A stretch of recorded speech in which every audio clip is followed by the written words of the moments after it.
back home. I'm here in Berlin as part of Tpas talks, and I'm really fortunate because I'm a very busy man to have some time to talk with Franz, who is from the German Tenants Association, and we're just going to have a quick talk about some of the differences in tenants' rights in Germany compared to the UK.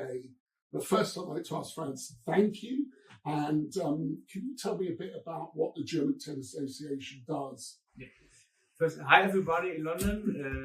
We welcome you here in Germany, in Berlin. And we are from the German Tenants Association. And we representing all tenants in Germany.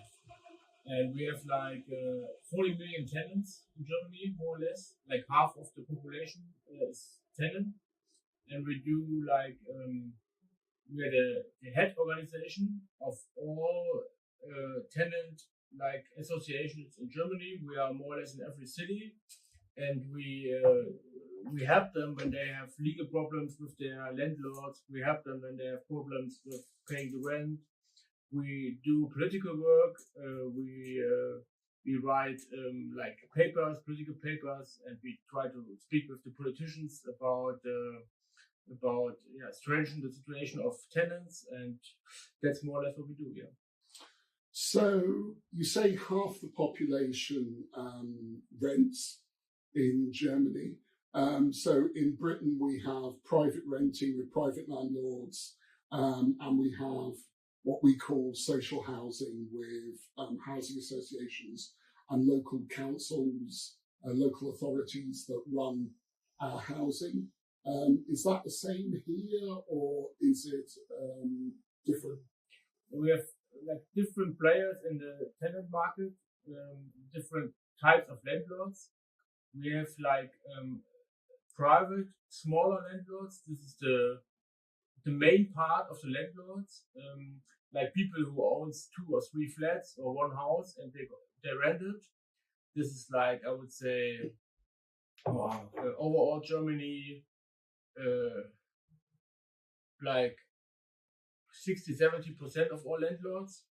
Then we have big companies, big housing companies, private companies who are also on the stock exchange, like Vonovia and LEG and things like this. These are they have a lot of flats in big cities, and they bought a lot of flats from state-owned housing companies in the 90s when they got bankrupt. So they there's a big discussion in Germany with these big housing companies because they their business model is to rise the rent all the time. And the third part of the market, I would say, is the state-owned company, like the so-called, I would say, Vienna model, big housing or smaller housing companies. It depends. They are owned by the city or by the country, and this is the other third of the market. So we have these 3 parts of landlords, and people depends where they live, rent their flats there, and for all of these companies are more or less the same rules. So they are not different rent rules for different landowners. They all have to fulfill the same rules, but the business models are different, so the problems we have to deal with them are as well different. So in Britain, as I explained before we went on camera, we've had some new rules and rights called the consumer standards for tenants. Is there an equivalent? Are there rights enshrined in law for people who are renting in Germany that protect them? Yeah, there are rules, a lot of rules in Germany who protect tenants, and they're pretty important, but there are also a lot of loopholes. And some landlords try to use these loopholes to rise rent, to get out their tenants, to raise the rent again, and that's always a big discussion, and also this is a dynamic process, I would say. A big thing, I think the same you have maybe in Britain is Airbnb and Booking.com flats. This is a big topic. also, which is pretty connected to this, is like flats with like normally empty flats are on the market, but there are also flats with a lot of how do you say furniture, with furniture inside, so they're much more expensive, and this is also a famous loophole on the renting sector, and so we deal a lot of this. We deal a lot of with these loopholes. One of the things we've had a great problem with recently passed a law to deal with it is homes that aren't fit for habitation, that have issues with damp and mold and things like that. Is that a particular big issue in Germany with people living in unsuitable accommodation? We have this sometimes, yes. We have that more with this big housing companies sometimes. Sometimes it's famous that in some parts, big housing companies just look on the profit and don't look on the situation of the flats and on the situation of the tenants. So we have this as well, yes. That's also a problem. But the most important problem is the lack of flats. We have a lot of people who are searching for flats, who are searching for cheap or payable flats, and we don't have enough flats overall Germany, I would say, that everybody can find the flat where he can live in a good situation. We read recently when you had Angela Merkel as leader that you took on a lot of people who were refugees. Has that contributed greatly to housing problems, or has that not? It is sometimes a discussion. The point is we had these housing problems also before this movement, and also we have a movement, the inner German movement. We have a lot of people who live in the countryside, and they're going in the cities. We have a lot of migration from inner European countries, from Spain, from Italy, France, who coming to Germany, and we have migration from, as you said, from Angela Merkel's time, from all over the world, from mainly Arabia and Africa, and so this is like a bit like the first the migration problematic is like more like this special type of flats who are also built on empty spaces, like temporary. So that's not like a thing for the normal housing market. And there are some right-wing parties in Germany who try to connect housing policy with this question, but that's too simple. And as I said before, the main problems of the German housing market, the lack of flats, the rent increase was there before. So nobody has to think that if the migration stops, the housing problems are solved. Absolutely. It's very much the same question in Britain. It's far more complex than just one issue. Can I ask about, you talked about like majority of people rent in Germany. In Britain, there is talk that this is a kind of I talked about social stigma, that it's considered lesser to rent. Do you have that here? Is there a stigma attached? I wouldn't say there's a stigma. No, it's in Germany, especially in the big cities. It's pretty normal to rent a flat. It's not a stigma at all, and it's more like if you have a flat with an old contract which is pretty cheap, it's more a positive stigma than a negative stigma. And the housing prices are so high, and now we have also high interest rates that. It's not easy for people to buy a flat, and so what we more have at the moment is that more people searching on the renting market and less on the housing buying market. So the rents are rising even more quickly than they do it before in the like heated market like Berlin, Munich, Frankfurt, and so on. And the only good thing was when the interest rates were really low, then it was a bit better for the renting market. But in general, we have, as I said, it's 2 or 3 times before, the lack of flats is the biggest problem, because when the housing market, like I would say 15 years ago, was in a more or less normal situation, they stopped to build flats. They stopped to build payable flats, social housing. There were not enough building of flats, and this is the problem we have right now. That we have to build more flats, and the costs for building are really high at the moment. So also the rents are really high. So the market is not like going down, because when they build new flats, it's getting more highly, because the rents of the new flats are the highest in the market, and that's like a big complex problem what we have, that even when they build flats, it's not going down with the in the market. Do you think it's high on the political agenda? So in the UK, the Labour government has promised to build 1.5 million new homes. Is that something that's like a commitment from the current government in Germany to sort of have a plan for housing, or is it very much something that's just driven by the housing sector itself? That's a good question. I would say it was.